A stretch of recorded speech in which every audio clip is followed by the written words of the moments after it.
कुछ दिन पहले हमें मीडिया के जरिए पता चला कि कैबिनेट ने जो सिक्योरिटी काउंसिल के हवाले से जो बात हुई थी और ऑपरेशन की मंजूरी दी है।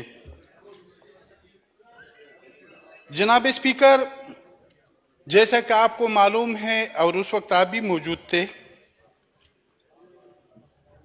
ये जब मौजूदा हुकूमत की से पहले जब 2018 के इलेक्शन हुए थे तो वहां पर उस गवर्नमेंट में हमें सिर्फ वोट देने के लिए इन्होंने बहुत सी ऑफरें की थी। उसमें मैं नहीं जानना चाहता हूं, लेकिन हम जहां पे आ जाते तो हम अपने इलाके और सिक्योरिटी फोर्सेस के हवाले से जो वहां का किरदार है वहां पर हम आ जाते तो वो रुक जाते और बहुत सी ऑफरें दूसरी जो तरक्याती काम वगैरह इस हवाले से इवन के मिनिस्ट्री तक कर चुके थे, लेकिन हमने इनकार कर दिया। सेम इस तरह जब मैं कराची सेंट्रल जेल में था और यहाँ पे अदम एतमाद के लिए जब प्रोडक्शन आर्डर जारी हो गए, यहाँ पे मैं आया तो उस वक्त जब पार्लिमानी उस वक्त का अपोजिशन पार्लिमानी लीडरान का जो मीटिंग था उसमें मैं शरीक हुआ। इन्होंने मुझे बुलाया तो मियाँ साहब के सामने मैंने बात रखी। मैंने कहा कि मेरी कोई लालच नहीं है, कोई नाजायज फरमाइश मैं नहीं करूंगा कि आप मैं तंग करूं।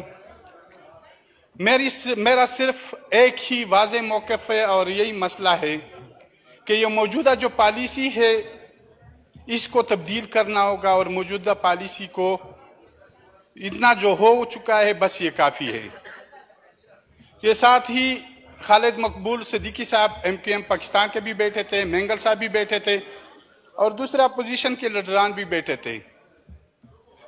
तो मैंने उसे कह दिया, उसने कहा हमने इस पे बात की है और ये चीज़ आगे, क्योंकि उन्होंने कहा महाजरों का भी यही मसला है, बलोचों का भी यही मसला है, हम इस चीज़ को ख़त्म करेंगे। और मैंने उनसे बात की है कि हम इस मसले को ख़त्म करेंगे। तो जनाब स्पीकर, अब फिर महंगाई, बेरोजगारी, बदअमनी के अलावा इन्होंने फिर भी ऑपरेशनों की इजाजत दी है। जैसे कि आपको मालूम है और आप लोगों ने इस पार्लियामेंट के फ्लोर पे कहा है कि जब इनसे मायदे करवाए जा रहे थे अफगानिस्तान में वफद भेज के, यहाँ पे पार्लियामेंट को, कौम को और खसूसन हमें यह भी मालूम हुआ है कि GHQ को भी एतमाद में नहीं लिया गया था। तो जनाब स्पीकर, हम एक ही ये मौक़िफ़ है हमारा कि सबसे पहले उन जर्नलों को गिरफ्तार किया जाए, उन जर्नलों को सजा दी जाए, वो इदारों के अंदर है या अभी रिटायर हो चुके हैं, या आम वो ब्यूरोक्रेट्स जो इनके साथ राब्ते में हैं या इनके फैसिलिटेट हैं या इनको जो इलाके में वापस लेके आए हैं। जब तक जनाब स्पीकर इन जर्नलों को गिरफ्तार नहीं किया जाए, इनको यहाँ पे लाया न जाए और इनसे इन अमल को काटा न जाए और ये गन फैलाने वालों को साफ न किया जाए, तब तक हम किसी ऑपरेशन की इजाजत नहीं देंगे। जनाब स्पीकर, मैं अपनी बात, थोड़ा टाइम मुझे देना होगा क्योंकि बहुत टाइम के बाद मैं फ्लोर पे आया हूं। तो जनाब स्पीकर, अब फिर इन्होंने परसों वाना में ऑपरेशन किया। वाना में इन्होंने कैसे ऑपरेशन किया? जहां पे इनको इंटेलिजेंस बेसिस पे मालूमात थी, वहां पे जब ये चले गए तो उन्होंने इतना टाइम दे दिया कि वहां पे जो मौजूद उस घर के अंदर लोग थे वो भाग गए और दूसरे घरों में घुस गए।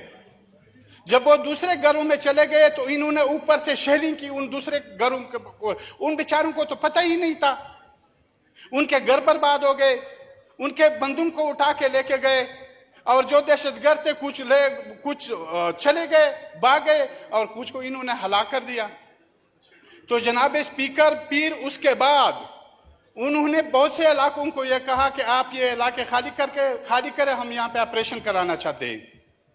जब इलाका खाली होगा और आपके वहां पे पाले हुए लोग वो आपके लिए वहां पे ठहरेंगे, वहां पे रहेंगे। तो इस खौफ को एक सोचे समझे मंसूबे के तहत फैलाया जा रहा है। जनाब स्पीकर, मैं मौजूदा हुकूमत से यह अपील करूंगा, बल्कि दरख्वास्त करूंगा कि इस अमल को रोका जाए। जैसे मैंने पहले कहा कि उन लोगों को सजा दी जाए जो इसके जिम्मेदारान हैं, क्योंकि अब यह बात बहुत वाज़ेह हो चुकी है। ये लोग अब वजीरिस्तान से ज्यादा पाकिस्तान के दूसरे सेटल एरियो में ज्यादा आ चुके हैं, और खसूसन ये सिंध की पट्टी तो इनसे बड़ी पड़ी है, दरियाई सिंध के कच्चे के इलाके इनसे बड़े पड़े हैं।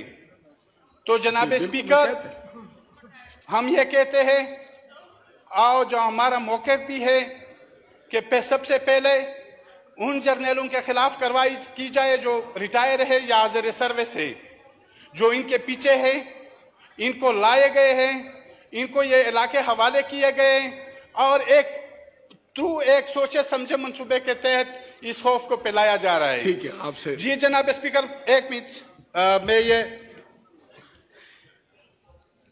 यहाँ पे मैं दूसरी बात यह है कि यहाँ पे जब अफगानिस्तान में रिजीम चेंज हो गई, वहाँ पे अशरफ गनी की हुकूमत चली गई और तालिबान आ गए, तो यहाँ पे आपको पता है बहुत सी खुशियाँ, मिठाइयाँ, गुलामी की जंजीरें, ये बातें की गई।